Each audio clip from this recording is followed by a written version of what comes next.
Sejam muito bem-vindos a mais um episódio do podcast Advocacia em Destaque do Instituto Veloso de Mello. Meu nome é Tatiana Del Águila e eu vou apresentar agora para vocês o nosso convidado de hoje, o Dr. Ricardo Pérez. Nascido em Chiali, Cornélio Procópio, no interior do Paraná, Ricardo Pérez perdeu seu pai muito cedo, ainda na infância. Mas com ele aprendeu que não existe limite para os sonhos, os quais, na verdade, tornaram-se o combustível para a sua vida. Sua mãe, nossa saudosa Nancy, vendo-se sozinha com 3 filhos, arregaçou as mangas, mas conseguiu criar uma médica, uma administradora e um advogado. Todavia, com toda certeza, seu maior legado não foi a formação profissional dos seus filhos, mas a união e valores que cultivou entre eles. E sonhando, e trabalhando, e correndo, e vivendo, às vezes sofrendo, mas sempre sorrindo, meu amigo rico, ou para outros, Ricardinho, veio para Brasília com sua companheira de alma e de vida, minha amada amiga Paulinha, e construiu não só uma família, mas grandes realizações. E agora ele veio dividir conosco um pouquinho da sua história. Seja muito bem-vindo, meu amigo Ricardo Pérez. Que alegria estar aqui com você, nesse ambiente dessa família Veloso de Mello, que pra gente é uma família que nós criamos em Brasília, né, a gente vem sozinho para cá, sem amigos, sem parente, e a gente vai se ajudando aqui e vamos construindo uma história juntos, né. E não é de hoje, a nossa história já é longa, e eu volto a falar, prazer imenso estar aqui com vocês compartilhando esse podcast. Para mim, especialmente, uma satisfação muito grande, porque realmente, né, a gente tem uma história aí de muitos, muitos anos, e eu pude compartilhar e ver você viver muitas das coisas que talvez você venha contar aqui hoje. Porque o que a gente quer hoje, Rico, não é saber as pingas que você tomou. Eu quero saber das quedas que você levou durante a vida. Então começa contando pra gente como é que foi, como que você decidiu fazer direito no interior lá do Paraná, seus amigos fazendeiros, né, com heranças, bem-sucedidos, e aí você sendo criado pela sua mãe com aquele pulso forte, que fazia, né, você lembrar que a ausência do seu pai seria significativa e marcante se você fizesse alguma besteira. Tive o privilégio de conhecer sua mãe e vi como ela criou você e suas irmãs ali na dureza, na dificuldade, no início se desfazendo dos bens, que depois você proporcionou ela quando você conseguiu, né, o sucesso na sua carreira, conseguiu reverter e rever muito dos bens que ela se desfez para criá-los. Mas o que que foi que fez você escolher a advocacia? Tati, eu vou voltar um pouquinho do que você falou. Olha, você me lembrou até de muita coisa, viu, que você conhece mesmo a minha história, viu. Nós já compartilhamos muitos momentos juntos. Ô Tati, eu posso dizer que foi quando meu pai faleceu, eu tinha 11 anos de idade, era dia das crianças, 12 de outubro, Nossa Senhora de Aparecida, estava eu e meu pai em casa, minha mãe chega, e a hora que ela sobe, eu morava num sobrado, ela chega, vai direto pro banheiro, e enquanto meu pai lá caído, ele tinha infartado e ali ele faleceu. E eu vi ali minha mãe, desesperada, dizendo em cima do corpo do meu pai, falando: Ricardo, que eu vou fazer agora? Como você me deixa com 3 crianças?" Porque era um momento muito difícil financeiro do meu pai, que ele estava passando, a gente, assim, até como referência, a gente não tinha nem carro, tinha que usar um carro de uma tia quando queria fazer alguma coisa. E ali naquele momento eu falei: "Mãe", pensei comigo, né, "eu nunca vou ser uma decepção pra senhora. Eu vou fazer o que tiver que fazer pra eu só dar orgulho pra senhora e para minhas irmãs, né." E foi mesmo, você falou, nós nos unimos, e ali nós sabíamos o seguinte: se a gente quisesse crescer, quisesse vencer, a gente tinha que estar um ajudando o outro o tempo inteiro. E foi isso, né. A minha irmã mais velha, Dani, já não tinha aquela, eh, o foco, assim, já não estava, assim, determinada a uma determinada profissão. Ela fez administração, porque tinha na minha cidade, Cornélio Procópio, pra ficar trabalhando, pra ajudando minha mãe, pra que realizasse o sonho da minha irmã do meio, a Bia, que o sonho dela desde pequena foi fazer medicina. E então a Dani fica, abre mão do sonho dela pra dar pra Bia, a Bia foi pra medicina, e eu com direito, eu fui muito mais buscando empreendedorismo, na época a gente fala muito comerciante, né, então comprava, vendia carro, vendia Intercapsul, Pan, shampoo, tudo que tinha na cidade eu vendia, perfume, eh, salgadinho, andava de bar em bar numa Kombi, colocando dentro dos mercados o salgadinho Crispo, porque eu sabia que se eu quisesse ter alguma coisa na vida ali, eu ia ter que lutar muito, né. E minha mãe lutando também de todo dia, minha mãe professora, né, com salário pequeno pra pagar, pra custear, os 3 filhos, né. E ali eu trabalhando sempre, montei boate, quebrei, porque meu pai tinha uma boate, minha mãe tinha uma boate, e eu gostava e minha mãe vendeu, quando meu pai veio a faltar, minha mãe veio, tipo, ela ficava muito nervosa na boate, porque estava cheio, ela tinha medo de ser uma briga, de ter droga, se estava vazio, ela precisava do dinheiro, então sempre nervosa, e um dia o médico falou: "Ela teve um piripaque dentro da boate", e o médico falou assim pra ela, da família, falou: "Olha, Nancy, se você continuar com essa boate, os meninos vão ficar órfãos de pai e de mãe". Aí a mãe resolveu vender, e uma das coisas que minha mãe vende, porque ela não queria essa vida pra mim. E meu sonho era ser DJ da boate, porque eu achava que aonde eu ia construir as minhas, né, loucura no banho, tomando banho, você pensando em futuro, se eu pensava assim: "Não, eu vou ser um DJ famoso quando eu voltar pra Cornélio, o Cristo que você conhece, que todo mundo fica passeando, dando a volta", eu falava: "Vou voltar final de tarde nas férias, meus amigos vão estar tudo aqui, eu vou chegar, sabe, com sucesso, um DJ de sucesso". E a vida, arrasando, aí minha mãe vende a boate, aí eu acabo também tendo uma, mas não deu certo, fui assaltado no dia da inauguração da boate, deu tudo errado. Mas assim, o que fez eu ir? Aí eu trabalhando, eu fui eu aprendi muito com o pai de um amigo meu que você conhece, o Shigeu, que é um irmão, irmão, me ajudou muito. E o pai dele me ensinou muita coisa do empreendedorismo. O pai dele foi um grande comerciante, um grande empresário. E ali aos sábados eu tinha meio que uma aula com o pai dele, eu e o Shigeu, para que ele, tipo assim, explicasse como que fazia um negócio, contava as histórias dele. E ali nós criamos uma fábrica de chinelo, ele que nos ajudou. Em São Paulo, a gente ia buscar, comprar, com isso, com 15, 16, 17 anos de idade, a gente ia buscar borracha lá em chinelo, ia de ônibus, voltava, ia pro Brás, 5, 6 horas da manhã. E aí a gente foi construindo essa, né, vamos dizer assim, esse essa experiência, né, na compra e venda, negócio, e eu sempre gostei muito. Mas chegou uma hora que minha mãe estava me pressionando demais para eu ir para uma faculdade, fazer uma faculdade, e naquele momento eu nem pensava muito não, estava só tentando, né, me encaixar no mercado.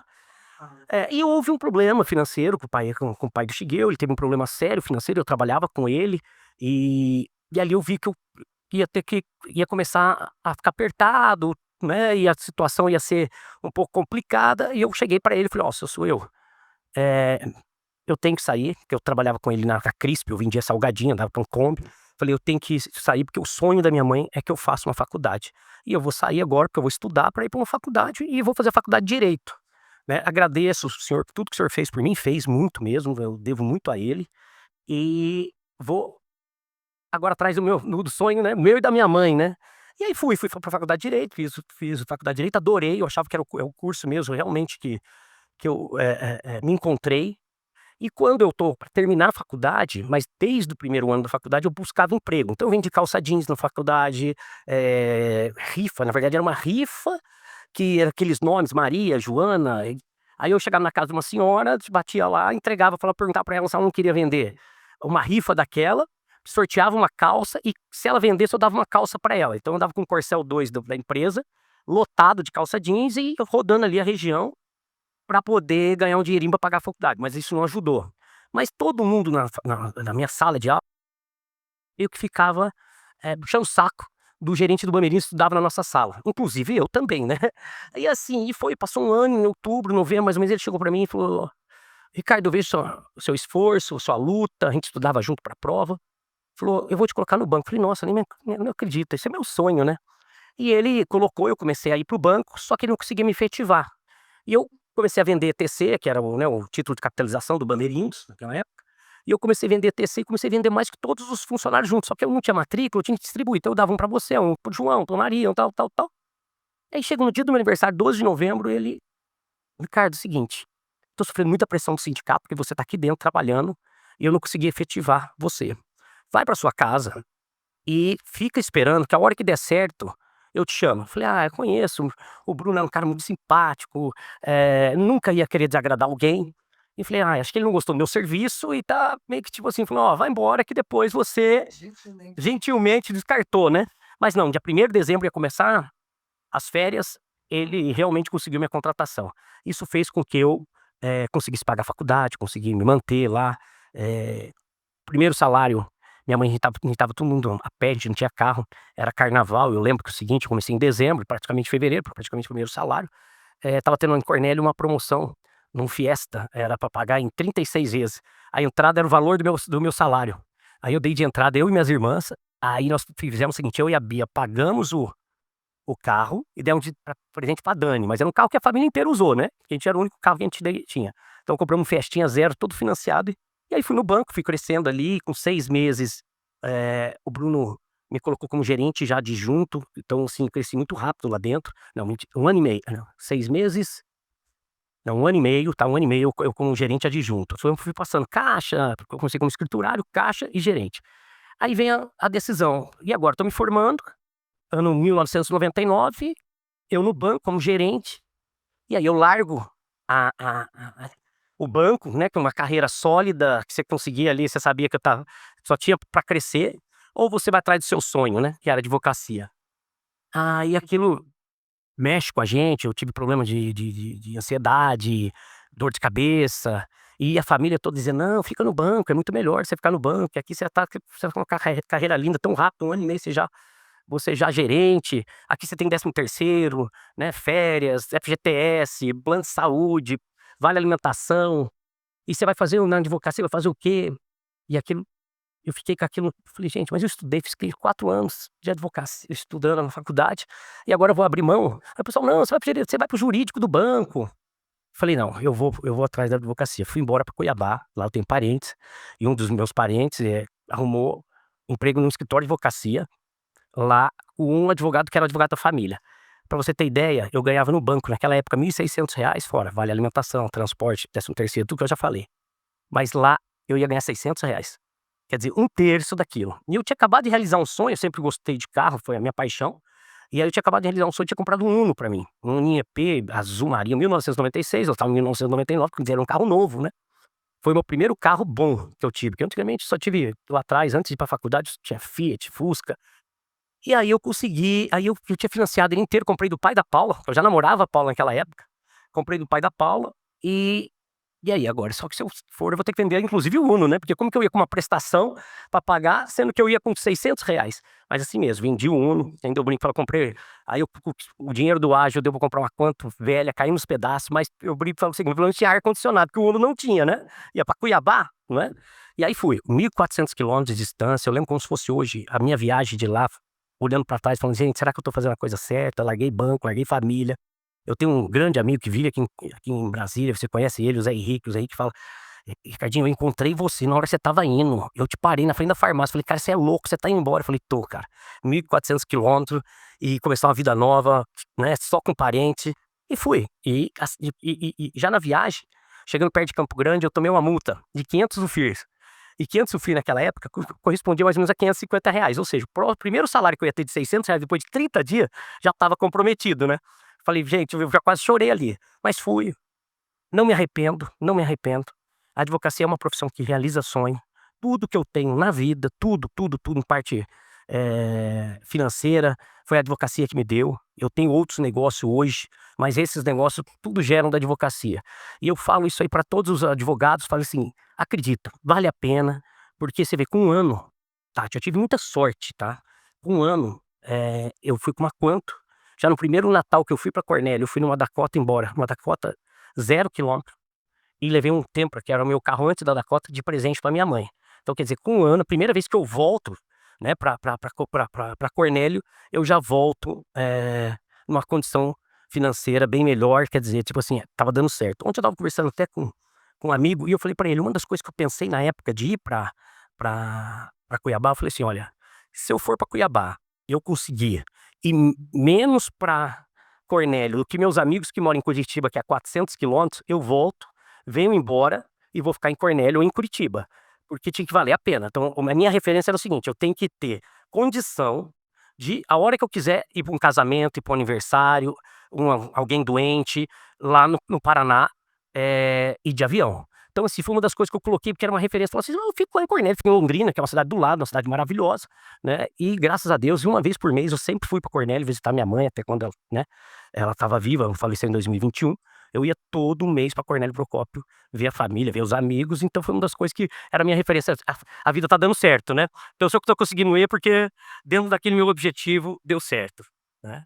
Ricardo, quem te conhece sabe que você é uma pessoa, muito positiva, né, você é um otimista, e eu fiz mencionei isso na sua apresentação e você mencionou várias vezes nas suas colocações a palavra sonhos, né, você sempre sonhou bastante, uma vez você me disse que você aprendeu a sonhar com seu pai, né, que seu pai, como eu disse aqui, né, mostrou para você que não existiam limites para sonhar, e você sempre fez sua vida, eh pautada nos sonhos que você está sempre tendo.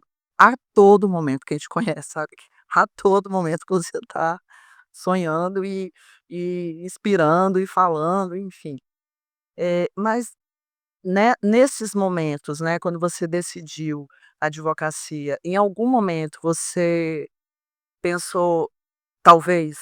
Nenhum, Tati, nenhum, nenhum. Quando inclusive aquela pressão toda, eu já tinha tomado decisão, eu vou pra advocacia, porque eu sabia que uma das coisas que eu nunca gostei na minha vida é a rotina.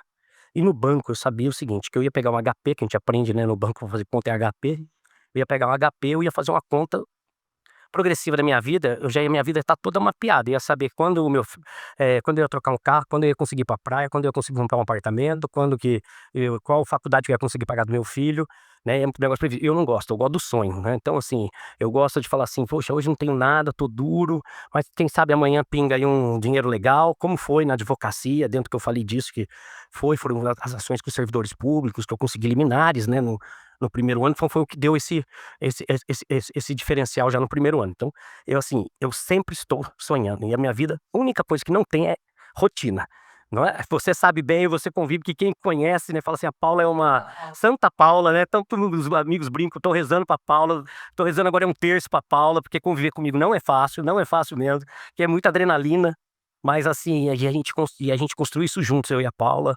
Paula, né, eu sempre falei, foi eh uma pessoa que confiou em mim, né, confiou, acreditou, sempre acreditou, ela podia ter, né, lá no Cornélio, ainda eu brinquei com a minha irmã esses dias, minha irmã estava aqui, a Bia, eu falei: "Ô Bia, a Paula podia ter escolhido um playboyzinho da cidade, um cara com dinheiro, escolheu o liso, o duro, acreditou, andou a pé, tomou chuva, às vezes a gente ia pra boate que não tinha como ir porque estava chovendo, mas assim, graças a Deus deu certo, né, tenho 2 filhas maravilhosas, somos felizes, que é o mais importante, né, temos saúde, e e eu e é uma loucura a nossa vida, né, conviver comigo eu sei que não é fácil. E a advocacia, ela também sempre tem dúvidas, né, Rico. Ah, sempre. A advocacia a gente sempre tem dúvidas, né, sempre tem aquele momento, né, que a gente tá no topo, a gente pensa: "Ah, tô aqui, mas". E amanhã? E amanhã? Vai continuar mantendo? Isso eu penso toda hora, Tati, toda hora. Antes de vir pra cá eu estava pensando inclusive nisso, porque é o seguinte, eu sempre falo que tem que ter uma especialidade, né, você tem que ter uma referência, né. Que nem você, né, criminal, o Jacques tributarista, é uma referência. "Olha, eu preciso de um tributarista", eu já penso no Jacques. Então isso eu falo pra todo mundo, faça uma especialidade, mas não tô dizendo que você precisa ficar o tempo inteiro nela, você tem que sobreviver, não é? Claro. Então você dança conforme a música, eu comecei na trabalhista, pra fazendo, reclamante, depois eu virei servidor público, depois eu fui para o agro, não é?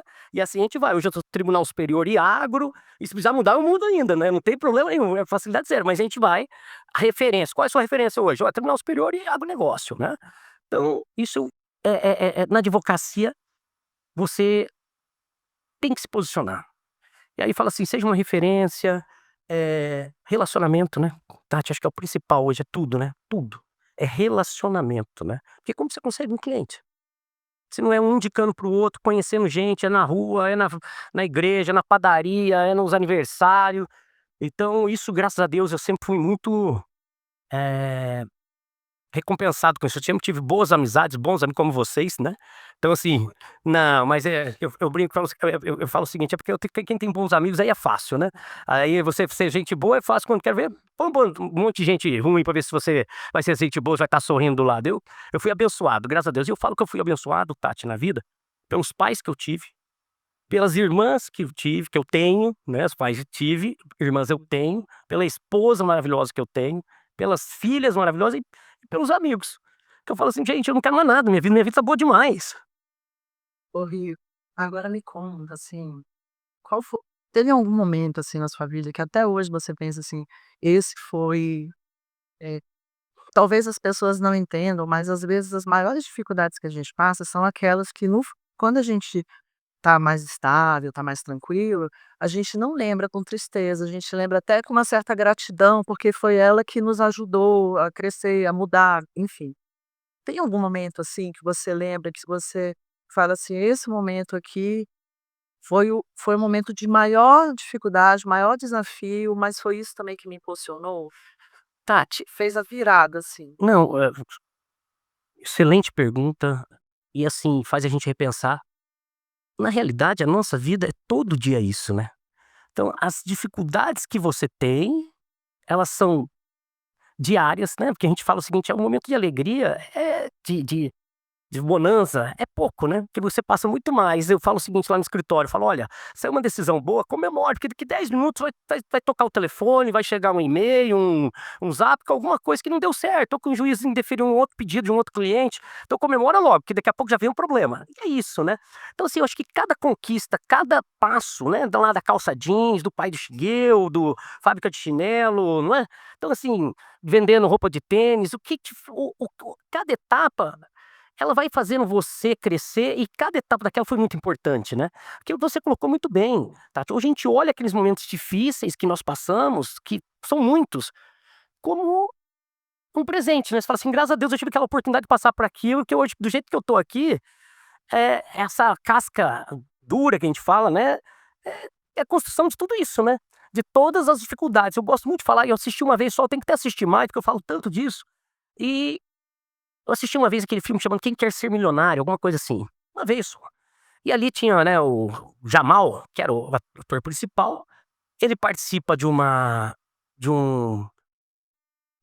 Um quiz, né. ele participa de um, tipo assim, um show do milhão, né, tem que responder perguntas, um programa televisionado, e ele quando tá na 9ª pergunta respondendo todas corretas, ele ia pra 10ª que ele ia receber lá US$ 1.000.000, não lembro quanto que era o valor, que ele ia ficar um milionário. O pessoal para, fala assim: "Olha, nunca ninguém chegou até aqui, você tá, eh, fazendo alguma coisa de errado, você tá com nós vamos chamar a polícia", chamaram a polícia começou a interrogar, falou: "Olha, você tá com alguma escuta, alguém tá te passando?". "Não", revistaram ele e tal. "Não, mas não é possível que uma pessoa igual a você, nunca ninguém chegou, né, e você responder as 9 perguntas". Daí ele começa a contar a história dele, falou: "Olha, a primeira pergunta eu respondi porque, olha, eu tive um problema assim, meu pai morreu, eu fui assaltado", e começa a segunda, terceira, quarta, então é isso. Na verdade ele responde aquilo numa naturalidade que a vida ensinou aquilo pra ele, né. Então com o quê? Com dificuldades, com certeza. Então isso é a minha vida, isso é a sua, não é. Então a gente vai construindo, a gente vai alcançando e melhorando a cada dia. É interessante você fazer essas colocações, porque quando a gente está no meio de uma dificuldade, parece que nada dá certo. Tudo Todas as informações, o clima, a comida, as ligações, tudo, elas parecem contribuir para aquela dificuldade. Ou seja, para você não sair, para a gente continuar ali passando por aquilo. Mas quando a gente sai dela, aquilo é muito pequeno, é sempre muito pequeno perto daquilo que a gente conseguiu alcançar, que a gente conseguiu conquistar, né, por isso que eu falei que a gente acaba lembrando com gratidão. Mas agora eu quero saber de você, são aqueles momentos, sabe aquelas vergonhas que a gente passa no início da profissão? Que a gente vai na audiência, não sabe o lado que senta, espera o outro advogado sentar primeiro, fala: "Para o lugar que sobrar eu vou". O juiz, fala para você, você fala: "Oi", e esquece de falar excelência, né, aquelas vergonhas que a gente passou no início, que todo mundo passou alguma, em algum momento, e na hora a gente quer morrer, mas depois a gente morre de rir contando para os colegas. Eu quero que você conte isso, e seus colegas agora. Ah, acho que teve um monte dessas aí. Gente, nós somos sobreviventes, né, não é verdade? Eu fiz faculdade estudando, então quer dizer, eu nunca fiz estágio. Quando eu termino a faculdade eu vou pra Cuiabá, eu sou contratado num escritório que só tinha eu como advogado, né, o dono do escritório e eu. Então quer dizer, ele esperava muito de mim. E eu não podia decepcionar, não podia chegar e falar assim: "Olha, eu não sei", desde até onde é um fórum na cidade de Cuiabá, todo mundo conhecia Cuiabá. Então tudo pra mim era muito difícil. Até porque eu tinha uma multa pra pagar e tinha dia que eu não tinha dinheiro, eu tinha que ir de ônibus, porque eu não conseguia colocar nem o álcool no meu carro, né. Então assim, eu não pude ele me ajudou muito, o Dr. Milton, foi um pai pra mim, mas assim, ao mesmo tempo, naquele primeiro momento, eu não podia mostrar fraqueza. Então eu ia para as audiências, ia fazer tudo como se eu fosse um advogado experiente, não sabia nada, né. E aí uma das vezes, Tati, a primeira vez começou com eu conheci um rapaz dentro do Tribunal do Trabalho, e o rapaz arrumou uns clientes pra mim, tá. Ele gostou muito de mim e tal, não sei o quê, e começou a me ajudar. Aí ele pegou, assim, uma frentista de um posto de gasolina, e ela tinha sido demitida, aí demitiram mais 2, 3 funcionários, então ele me indicou ela. Quando eu fui atendê-la, ela indicou mais 2, 3 funcionários que tinham sido já demitidos, para que eu fizesse a reclamação de todos. Tá, eu fiz a reclamação, tudo certinho, dentro do escritório, levei para dentro do escritório aquilo, já empreendendo dentro do escritório, né, já levando o cliente para dentro do escritório. E aí eu fui fazer a primeira audiência. Quando eu chego lá, o advogado, assim, era um advogado do posto de combustível, um advogado famoso na cidade e tal. Eu chego, primeira audiência, a hora que eu chego para ele, fui estender a mão, eu coloquei assim pra mão e ele continuou. Sem fa Do jeito que você tá, Tati, sem pôr a mão, aí eu sem graça, assim, tal, não sei o quê, que é o vergonha. Aí começou a audiência, e o que que aconteceu? Quando eu passo, na OAB, naquela época não podia você fazer o exame de ordem antes de você colar grau. E eu passei na primeira fase antes de colar, e a segunda fase eu passei depois que eu colei grau. Então eu saio, vou para Cuiabá, pra esperando a carteira sair. O doutor Milton me leva no presidente da OAB da época do Mato Grosso, ele liga o presidente da OAB de São Paulo, Aprobato, e o Aprobato: "Não, tá certo, isso aí eu vou encaminhar lá pra seleção de carteira, pra que seja expedida a carteira". Tá bom, aí fico esperando nada, nada, aí indefere o meu pedido. Então, nesse inteirinho, eu já tinha sido contratado como advogado e não era advogado, né. Aí eu vou para uma audiência, eu falei: "Doutor Milton, quem pode me acompanhar?" Ele falou: "Não, vai a fulana de tal, tinha acabado de aposentar no Banco do Brasil a vida inteira, ela tá precisando fazer umas audiências, ela quer aprender, ela vai com você, e você ajuda ela lá, tal, faz audiência". Tá bom, aí fui eu e ela, aí estiquei a mão do jeito que eu contei, o cara aquele lá, sentamos. E estava começando aquele rito sumaríssimo, né, na Justiça do Trabalho. E aí a juíza pegou a contestação, entregou para ela, que ela tinha que fazer a impugnação ali naquele momento, e ela não sabia o que fazer, porque era novo aquilo ali e tal. E aí eu: "E os documentos? Por quê?" Ah, não, porque a juíza perguntou assim, eu lembro até o nome, hoje ela é minha cliente, tá. Olha que interessante, né. A juíza perguntou, falou assim: "Doutor, qual o número da sua OAB?" E eu sentado na mesa, né. Eu, a outra advogada e a reclamante. Aí eu: "Sabe o que que é, doutora? Eu passei no exame de ordem, é aquilo que eu contei pra você, de segundo, tô esperando. Estão mandando minha carteira da ordem lá de São Paulo pra cá". Ela falou: "Não, então você não é advogado". Eu falei: não, eu sou, mas então qual o nome de sua OAB?". "Não, você não é advogado". Olha a situação. Aí a brincadeira era o seguinte lá entre eles, lá no posto de gasolina: "Ih, o advogado dela não tem nem carteira". E foi aquele constrangimento, e eu tentava falar com o advogado passar, e a juíza falava assim: "Olha, doutor", eu nem chamava doutor, né: "Olha, se você se manifestar mais uma vez, eu vou pedir pra você sair dessa mesa, eu tô deixando você ficar nessa mesa". Olha o constrangimento que eu passei, e a mulher não sabia. Aí a juíza foi tão bacana, que acho que ela viu o constrangimento da da advogada, falou: "Não, não, então tá, eu abro prazo pra você fazer a impugnação, levar para o escritório, fazer a impugnação lá", porque antigamente era assim, né. E aí aconteceu, mas aquele constrangimento ficou. Nesse mesmo ainda período, ainda sem a carteira, eu fui pra uma audiência, era uma reclamação contra o Banco do Brasil, e era em Tangará da Serra. E o doutor Milton liga para um advogado lá no Tangará e falou: "Olha, você faz audiência de conciliação com o Ricardo, tal?". "Tá bom, faço". Aí eu vou com o cliente para lá e começa: "Cadê o advogado que não chega? Cadê o advogado?" E eu estagiário, vamos dizer, né, rábula, né, rábula. E aí sem carteira ainda, Tati. E aí chega, tal, e o cliente não sabia, o cliente que me contratou. E aí o advogado nada, chama a audiência. Eu falei: "Meu Deus, e agora, o que que eu vou fazer?". A minha sorte, que o Banco do Brasil era uma oitiva de testemunha, o Banco do Brasil que pediu essa audiência, tá, oitiva, não apareceu. Olha a minha sorte, mas só que eu tive que entrar na sala. Aí eu entrei, rezando, aí eu entrei: "Ô excelência, como tá o senhor?". Aí na hora que ele veio com sotaque baiano, falou: "Você é da Bahia?". Ele falou: "Sou". Eu falei: "Meu sonho é conhecer a Bahia, porque a Bahia deve ser maravilhosa, eu não conheço". E ele, muito simpático, começou a contar, conversar, conversar, conversar. E eu falei: "Olha, inclusive, eu fiz um curso de sentença na Justiça do Trabalho, lá no TRT, e o senhor foi um dos professores". Ele falou: "Ah, lembro, claro, tal, não sei o quê", ficamos conversando.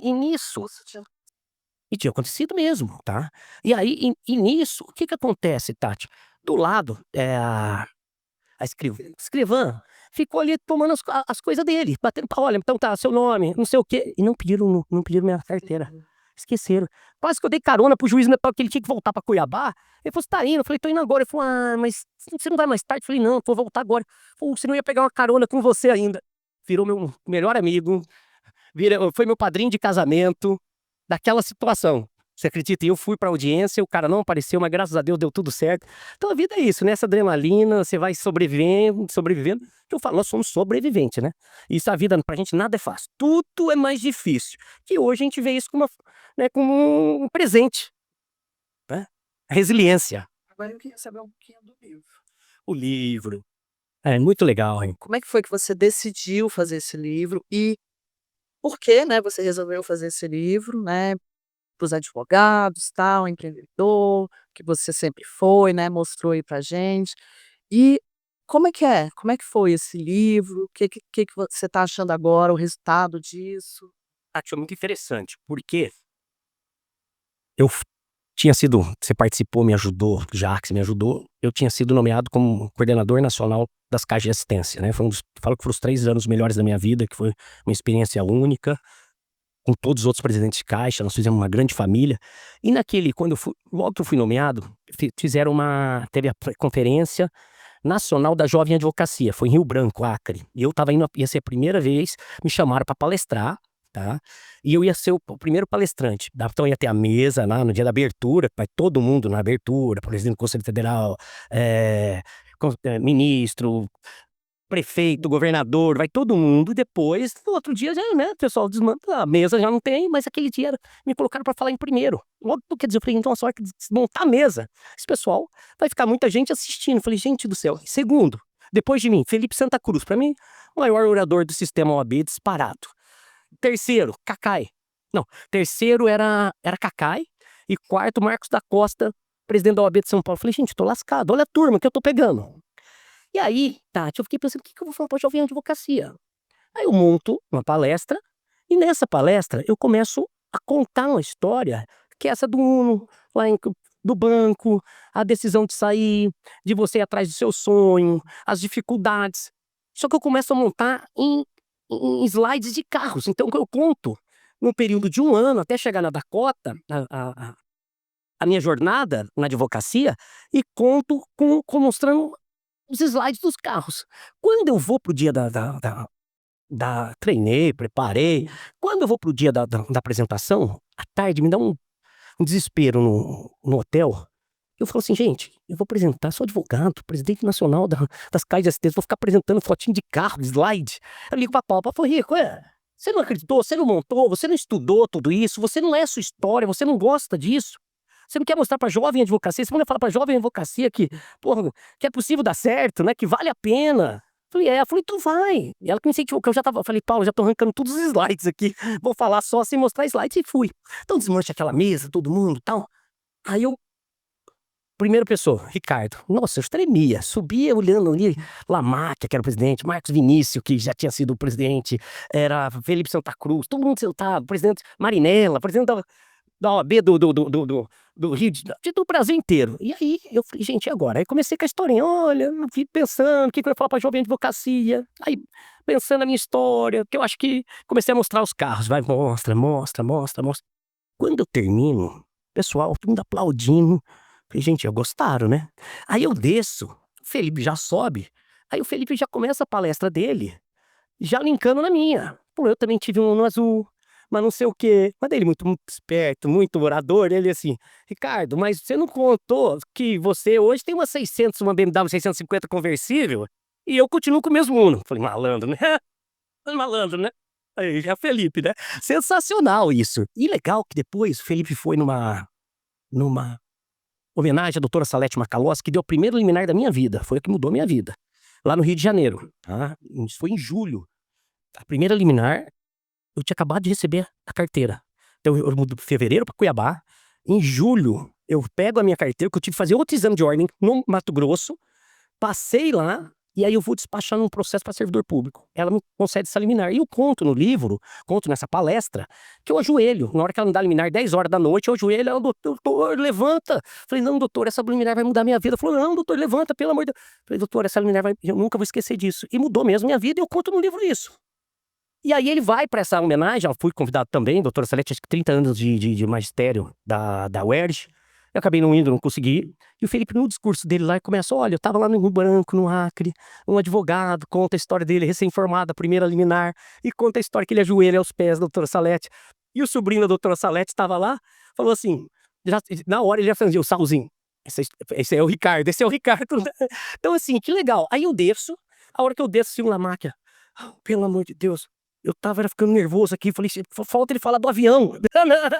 Falei: nunca, né, Lamaca, pelo amor de Deus. Aí o feedback foi muito legal, porque a hora que termina todo mundo, as pessoas vêm em mim e falam assim: nossa, obrigado, eu tô passando por isso. É o que você começou a falar, Tati, lá, né, quem tava batendo papo. Que a ideia, né, o desejo de vocês aqui é que as pessoas venham, né, quem passou dificuldade, conte as dificuldades para que motivem as pessoas que estão nessa mesma situação. Eu ouvia isso o tempo inteiro. Ricardo, igualzinho. Olha, eu tô pensando em largar o banco. Olha, o outro não sei o quê. Eu tava em dúvida. Agora eu vou então fazer direito, que eu vou pedir demissão do meu emprego, porque eu tô no emprego, mas já sou formado, venho aqui. Então aquilo lá eu senti. Aí eu andava, digo, assim, no caixa eu fui no dia no personalité aqui. A hora que eu tô no banco, a menina: olha, eu escuto todas as suas, leio o seu Instagram, adoro o que você fala, porque foi bancário igual eu. Eu também penso, estamos terminando, eu também vou largar o banco, vou. Então, assim, obrigado. O que mais você tem pra me dizer? Eu falei: gente, que é isso? Olha o impacto, que legal que a gente pode ajudar as pessoas, né? Porque eu acho que esse é o objetivo na vida, né? Um ajudando o outro. Tati, que foi me deixando muito bacana. Então, tá um dia no aeroporto, eu e a Paula, assim, uma pessoa: olha, assisti sua palestra lá no Amapá. Amei, obrigado. Falei: gente, olha que legal, que a gente pode ajudar, né? Só que isso que aconteceu. Daí nós perdemos a eleição. E aí a gente sai do sistema, e eu dando palestra disso no Brasil inteiro, a gente sai do sistema, e aí não tinha mais onde, como ajudar as pessoas e a gente contar um pouquinho disso. Aí vem a pandemia. Aí na pandemia eu falei: vou colocar isso num livro. Aí eu escrevi o livro que é a minha palestra. Legal, né? Então assim, muito bacana, um feedback muito legal. Ah, você não sabe, mas quando a gente pensou fazer esse podcast, quando veio o resultado dessa pesquisa, né, que eu comentei com você, que foi a causa de ser desse podcast, de perceber na advocacia desmotivada, perceber a massa da advocacia. Hoje a gente tem uma quantidade muito grande de advogados, e a gente nessa pesquisa viu que a maioria estava, né, com esse pensamento de que só as dificuldades que estavam imperando ali, né, naquele grupo que foi pesquisado. E aí, o Jacques, quando ele falou assim: "Olha, vamos fazer um podcast pelo instituto, para orientar o advogado, tal", o Jacques, ele falou para mim: "Imagina um dia o Ricardinho contando as histórias dele no podcast", porque é bem isso, né, você é exatamente o Ricardo que começou, é o advogado que a gente quer que veja o nosso podcast. É aquele cara cheio de sonho, cheio de vontade, mas que está ali vivendo a dificuldade todos os dias. E o seu livro, que eu pedi para você comentar, ele é exatamente a causa de ser do nosso podcast. É querer mostrar para esse advogado que está nos vendo, que está nos ouvindo, que a dificuldade ela existe para todos, mas que é a forma que a gente reage diante dessas dificuldades que fazem a diferença. E você sabe que você pra gente não é só um amigo, você é um exemplo. Um cara, né, que novo, saiu do interior e falou: "Eu mirou na estrela, acertou na lua, já está indo em Marte, deve estar lá nesse grupo aí de primeira visita de Marte já inscrito, vai botar as piadas que tá fazendo". Eu não tô, eu não tenho essa inteligência toda de pensar nisso não, viu, Tati? É uma todo dia é uma doideira nova que a gente fala, né. E agora, para concluir, eu queria que você dissesse qual é o maior desafio da nossa profissão, que você encara assim: "Olha, se eu soubesse, né, se o Ricardo lá, né, de 20 e tantos poucos anos, soubesse que seria esse desafio, poderia, né, ter agido assim, assim, assim". Qual é o maior desafio da nossa profissão hoje? Advogar. Tati, mas desde 25 anos, o primeiro desafio é o cliente, né? Você ter o cliente. Então por isso que eu falo, às vezes começa no escritório, não é? Porque você vai Criando relacionamento. Criando relacionamento, você vai ganhando experiência, a sua imagem, a credibilidade. Eu falo no livro 7 passos do advogado do presente, que falo isso, credibilidade, falo do, né, até do posicionamento seu, não é, falo tecnologia, né, que hoje a inteligência artificial tá aí, tem que usar a favor. Então assim, mas você fala assim, qual que é a grande dificuldade? É advogar mesmo, é você ter o cliente, porque a hora que você consegue o cliente e a falta de experiência na hora que você está começando, de você, sabe, querer, será que eu estou entregando aquilo mesmo que ele precisa? A confiança, cobrar os honorários. Jacques tem uma palestra maravilhosa sobre, né, honorários. Juliano Costa Couto tinha também, nosso querido irmão, eterno presidente.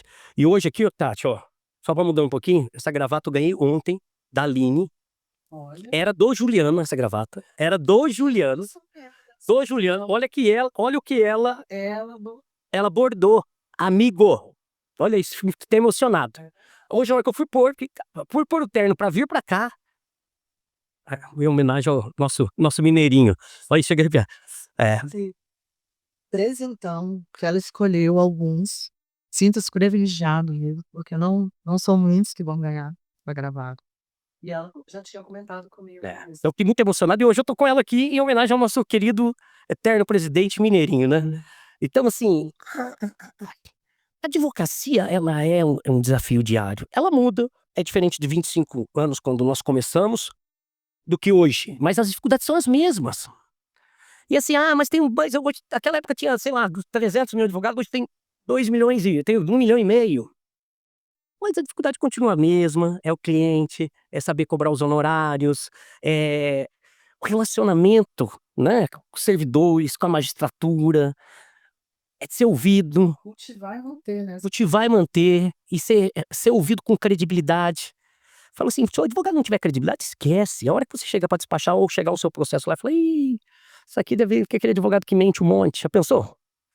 Então, assim, é, é um desafio. Mas eu volto a falar, é um desafio que vale a pena, tem oportunidade para todo mundo. Tati, dentro dessa criatividade que você fala, eu sempre criei o meu mercado. Eu, na hora, meu amigo, eu vou contar uma história aqui. Fevereiro de 2010, carnaval, na minha casa, o meu sogro, que já faleceu, o segundo sogro meu que falece, né? O Marquinhos, que você conheceu tão bem, Mulher. da mesma mulher. É, não, é. Então, assim, o Marquinhos passou no carnaval lá em casa. E aí ele conta pra mim, falou, nossa, você viu uma decisão do Fundo Rural? Eu falei, não, ele falou, o Supremo julgou semana passada. E isso traz aquilo que o agricultor pagou indevidamente, recolheu, tributo, tal. E eu fiquei com aquilo na cabeça. Ele falou assim, nossa. Aí eu entrei no carnaval. Fui estudar, não sabia nem que era Fundo Rural. Aí fui, estudei, entendi, vi, pô, a decisão do Supremo, era um mandado de segurança de um frigorífico e tal. E, gente, vou investir nisso aqui. Falei, Marco, vem cá, quer entrar comigo? Eu impeto um mandado de segurança pra você. Ele falou, eu quero. Você tem mais alguém me indicar? Não, tem mais meus 5 irmãos. A gente entra os 6. Falei, ótimo. Aí, em vez de eu entrar com os 6 juntos, eu entrei um cada um. Porque eu falei, vou distribuir em Brasília, 6, pra saber, assim, posicionamento, começar a construir uma história de fundo rural aqui. Porque eu imaginei aqui em Brasília não deve ter muito, porque, né, agricultura, aquele momento tal. E então eu trouxe os agricultores do Paraná para entrar aqui em Brasília, né, porque aqui pode, porque a União tá aqui, sede. E aí comecei a impetrar mandado de segurança. Primeiro eliminar pessoa física do Brasil foi minha. E do Marquinho. Não, foi da irmã dele, da Candinha. Foi da irmã dele. Muito legal. E aí eu comecei aquilo, peguei aquilo, fui viajar o Brasil inteiro. Aí, Tati, eu dava palestra 9 horas da manhã numa cooperativa, às 11, às vezes eu fazia palestra na Câmara Municipal de uma cidadezinha do interior, não sei da onde. Por quê? Porque uma empresa ouviu essa história, pô, tem um advogado entrando, me chamou lá, foi uma reunião péssima, em Londrina, no final da tarde. Os caras massacraram, perguntaram, fui embora, falei, cara, esses caras só quiseram tirar a opinião de mim, não gostaram, e vão me queimar ainda dizendo que isso aí não vai dar certo e tal. Aí eu tô voltando pra Cornélio, toca meu telefone, eu morava em Brasília já, tá? Toca meu telefone, o rapaz que me levou lá falou, olha, eles estão pedindo pra ver se você pode voltar aqui. Falei, posso, já era 9h30 da noite, voltei. Os caras, nós gostamos, só que nós queremos oferecer isso como uma consultoria para os nossos clientes, que eles uma empresa que comprava, eles vendiam insumos e depois e recebiam a soja. Então eles tinham lá 30 eh, 30 recebimentos espalhados no norte do Paraná e no interior de São Paulo, de locais diferentes, e falou: "Queria que você palestrasse de manhã numa cidade, à tarde na outra e à noite na outra". Eu falei: "Não, vamos embora". E comecei, Tati, até meia-noite eu estava em fazenda, falando com falando com os agricultores, contando história. Assim, foi sensacional, porque depois que você terminava a palestra, todo mundo via: "Ah, mas como que eu faço? Eu quero entrar, quero não sei o quê". Entrei com um monte de ação no Brasil inteiro. Então, assim, virei uma referência. Então você vai construindo a sua história, não é? Teve uma época servidor público, você me conheceu hoje, eu servidor público, né, associações, sindicatos, viajava o Brasil inteiro, dando o quê? Palestra sobre alguma determinada matéria, aquilo acabava gerando, né, os novos clientes. Então, é um mercado que você não depende, você não fica passivo, você é ativo, né? Mesmo com todas as restrições, mas sem você, né, sem você Se mexer. não, se mexer não, mas sem você, fazendo o correto, né, sem você ferir a norma, né, da OAB, né, de captação, aquela coisa toda, você Dentro dentro da ética, você tem como. Então é isso aí, então eu falo assim, eu sempre tenho que ter uma tese dessa, eu não dependo de ninguém, aí só depende de mim. É interessante porque, assim, você sempre fala: "Ah, eu tive muita sorte, eu tive muita sorte", mas a verdade é que a sorte só aparece para quem trabalha, Não, né. sem som de dúvida, Tati, isso aí muito, nunca nunca Você tem muitos desafios, mas a fórmula do sucesso, como a gente viu aqui em todos os podcasts, ela do mesmo jeito que os desafios são os mesmos, embora a nossa profissão esteja em constante evolução, a fórmula do sucesso também é a mesma: trabalho, trabalho e trabalho. agora o meu desafio de 2026, que já está sendo 2025, é trabalhar menos. É trabalhar menos, Trabalhar, menos ganhar muito, até ficar rico sem fazer nada. é isso aí. Acho que isso não existe, né, não morrer trabalhando muito. É. Eu queria muito a sua participação, você ter gentilmente vindo aqui, sei que seu tempo é bem corrido hoje, né, embora você tenha esse sonho de parar, né, trabalhar cada vez menos, mas eu sempre vejo você trabalhando Mas cada vez mais. Então agradeço demais, de verdade, você ter vindo aqui compartilhar com a gente sua história. Quero agradecer para você que está nos ouvindo. Hoje aqui a gente teve uma história inspiradora, uma história de um amigo querido que eu gosto muito, mas é uma pessoa que me ensinou que o sonho é só o início, que a gente pode sempre sonhar e a gente pode, como eu falei, fazer dos nossos sonhos um combustível para a gente correr atrás e continuar evoluindo sempre. A história de uma pessoa que é otimista, mas também muito leal e muito, como eu disse aqui, o que a sua mãe me deixou de marca foi os valores e a união que ela passou para você e suas irmãs, que vocês são unidos, né, vocês são uma família muito querida para nós também, é como nossa família mesmo, porque essa marca da união e da positividade, da solidariedade, da caridade, é uma coisa que está sempre presente em você e sua família. Aprendi muito com vocês. Gosto muito, né, você sabe que a sua mulher, ela é minha também, né, uma grande amiga querida, então é com muita satisfação que eu encerro esse podcast de hoje, e eu espero que ele acerte, alcance várias pessoas que consigam se enxergar um pouquinho na história do doutor Ricardo Pérez. Muito obrigada.